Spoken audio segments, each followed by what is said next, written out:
स्वर्गीय आसमानी बाप, आज के वचन पर तू आशीष बरकत दे ताकि तेरा फजल, तेरा अनुग्रह सुनने वाले भाई बहनों को आशीषित कर। ये प्रार्थना यीशु के नाम से मांगते हैं, आमीन। मेरे प्यारे भाई और बहनों, आपके सामने जो है रोमियो के खत 2 बाप उसकी 3 आयत पढ़ेंगे।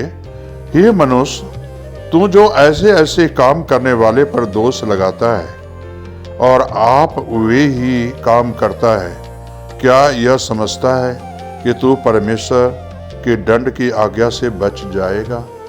मेरे प्यारे भाई और बहनों, अगर इस वचन में देखें जिसे हम लोग जो काम करते हैं और जो काम कर रहे हैं और काम के मुताबिक जो है एक दूसरे को दोष लगाते हैं, और दोष लगाना जो है हमारे जीवन में फितरत बना हुआ है।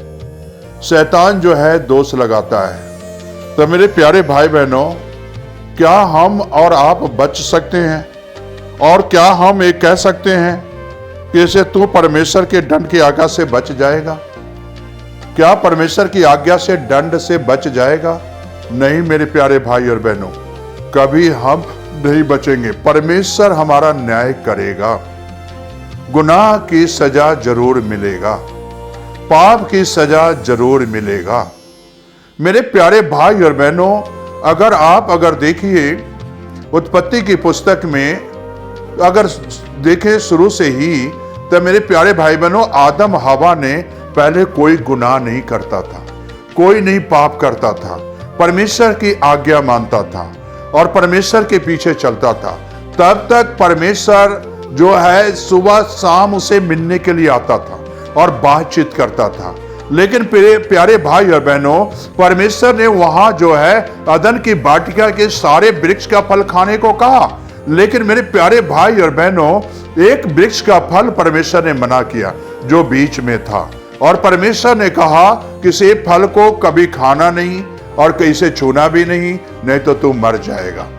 लेकिन मेरे प्यारे भाई और बहनों, एक दिन अदन की वाटिका में जो है आदम हवा दोनों घूम रहा था और उस वृक्ष के पास खड़ा हो गया और शैतान आया, और मेरे प्यारे भाई और बहनों, उस बहकावे में जो है आदम हवा आ गया। उस वृक्ष के फल को देखा, शैतान ने कहता देखो कितना अच्छा फल है। तो हवा कहती है कि नहीं, परमेश्वर ने खाने को मना किया, इसे हम खाएंगे नहीं क्योंकि मर जाएगी। लेकिन शैतान क्या कहता है, वचन पढ़ लेना। शैतान कहता नहीं, ये फल खाएगा तो तुम्हारी आंखें खुल जाएगा। मेरे प्यारे भाई और बहनों, और शैतान ने बहकावे में आ गया। शैतान ने उसके जीवन में काम करना शुरू कर दिया। शैतान ने उसके दिलों में जो है बस गया, ये नहीं ठीक है, परमेश्वर जो है मेरी आंखें बंद किए हुए हैं, मैं देख तो रहा हूं ये फल तो अच्छा है, लेकिन मुझे सोचते नहीं। लेकिन मेरे प्यारे भाई और बहनों, जब शैतान उसके दिलों में आ गया, फल खाया, तो उसकी आंखें खुल गई और अपने आप को नंगापन देखा। मेरे प्यारे भाई और बहनों, वहां अगर परमेश्वर ने शाम को मिलने आया या सुबह मिलने आया, तो मेरे प्यारे भाई और बहनों क्या देखा? परमेश्वर ने आवाज दिया, आदम तू कहां है? लेकिन मेरे प्यारे भाई बहनों, आदम झाड़ी के बीच में छिपा था। गुनाह, पाप, मेरे प्यारे भाई बहनों, जब हम पाप करते हैं, गुनाह करते हैं, तो हम छिपते हैं परमेश्वर से। और पाप आप जानते हो छुप छुप कर करते हैं, गुनाह छुप छुप कर करते हैं, पाप छुप छुप कर करते हैं। किसी भी गुनाहगार को देखो, गुनाह अगर करते हैं तो छुप कर करते हैं। और मेरे प्यारे भाई बहनों, आदम छुप गया और अपने गुनाह को छुपाना चाहता था, लेकिन परमेश्वर की अदालत से छुप नहीं सका। और मेरे प्यारे भाई बहनों, परमेश्वर ने कहा क्या तू वो फल खाया? कहता हां, जिसे तूने बनाया, हवा दी, उसने फल खिलाया। मेरे प्यारे भाई बहनों, क्या आदम को दंड मिला कि नहीं? दंड मिला। परमेश्वर ने उसे भी नहीं छोड़ा। शैतान को दंड दिया कि नहीं? दिया। शैतान को भी परमेश्वर नहीं छोड़ा। इसी तरह ठीक आज हम गुनाह करते हैं, पाप करते हैं, तो परमेश्वर हमें दंड देगा, 100% दंड देगा। और ऐसा कोई भी नहीं इंसान बचेगा जो दंड ना पाएगा। मेरे प्यारे भाई बहनों, अभी वक्त है, समय है कि इससे आप सुधर जाएं। आप ये मत सोचो कि सर मैं कोई गुनाह नहीं करता, पाप नहीं करता। आप ये मत सोचो मुझे मेरे गुनाह को कोई नहीं देखता, लेकिन परमेश्वर सारी गुनाह को देखता है। और एक दिन दंड मिलेगा, सजा मिलेगी। मेरे प्यारे भाई और बहनों, अगर आप परमेश्वर के बरखिलाफ खड़ा होगे, परमेश्वर के लोग के बरखिलाफ खड़ा होगे, तो मेरे प्यारे भाई बहनों, परमेश्वर जो है आपके बरखिलाफ खड़ा होगा। इतना आप याद रखना। इस्राएलियों के बरखिलाफ फिरौन राजा ने खड़ा हुआ, तो मेरे प्यारे भाई बहनों, क्या हालात हुई फिरौन राजा की? कभी देखो फिरौन राजा की हालात कैसी हुई।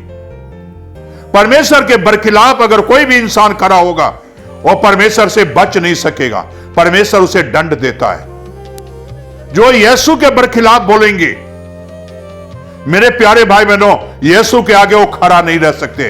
यीशु उन्हें दंड देगा और दंड मिलता भी है।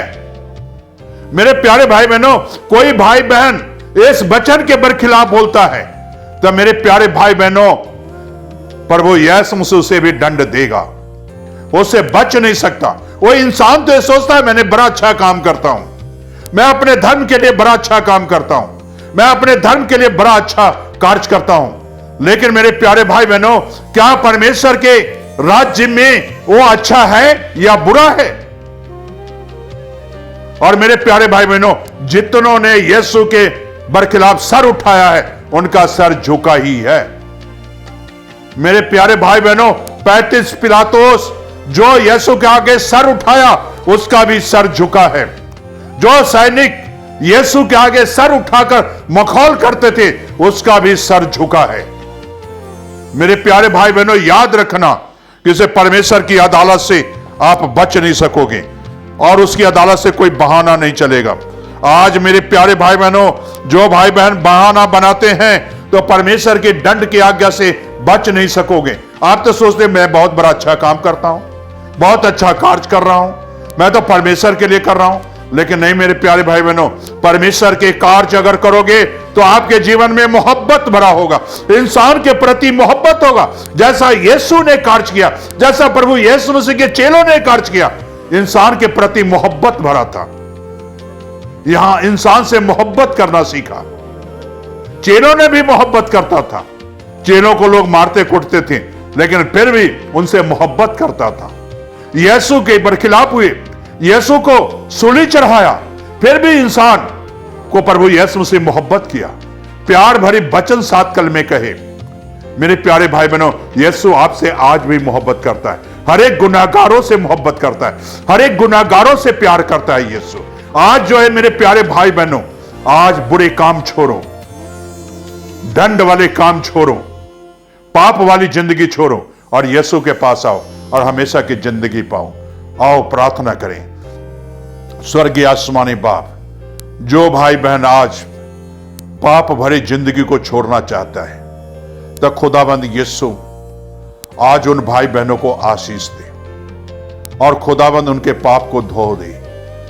अपने लहू दे दे खुदाबंद उन भाई बहनों को, और तेरा लहू उन्हें साफ बनाता है, पाक बनाता है, पवित्र बनाता है, ताकि तेरे नाम की महिमा जलाल मिले। ये प्रार्थना यीशु के नाम से मांगते हैं, आमीन।